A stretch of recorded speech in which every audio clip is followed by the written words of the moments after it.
Labdien! Šodien 7. martā norisinās pirmā izloze Skandagļu pavasara loterijai, kurā piedalās visas tās saimniecības, kas no 16. februāra līdz 3. martam iegādājas no Skandagļa jebkāds produkts vismaz 10 000 eiro plus PVN vērtībā. Tātad šeit ir visi tie, kas ir kvalificējušies. Un viena Skandagļa loterijas biļete ir 10 000 eiro. Tas nozīmē, saimniecība iegādāja 30 000 plus PVN, tad viņiem pienākās 3 loterijas biļetes. Tātad dažām saimniecībām tad lielāka iespēja šeit vinnēt. Šodien mēs izlosim 2 graudu mitrumu mērītājus un 4 TFM metrostacijas. Tātad sāksim ar 2 graudu mitrumu mērītājiem un noskaidrosim laimīgos.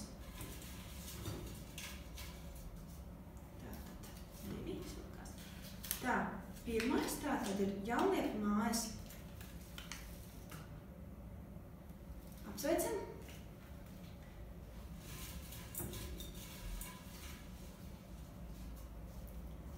Otrais laimīgais Ceļmalas, Limbažu rajons Kultas pagasta laimīgas saimniecība. Apsveicam! Tātad noskaidrosim šos te 4 laimīgus, kas iegūs kādu no šīm metrostācijām. Tā. Nītava, Sija Nītava. Apsveicam! Otrs laimīgais Janbārs SP Kultas pagasta saimniecība. Otra metrostācija. Trešā metrostācija Per Francēm. Tātad 4. metrostācija.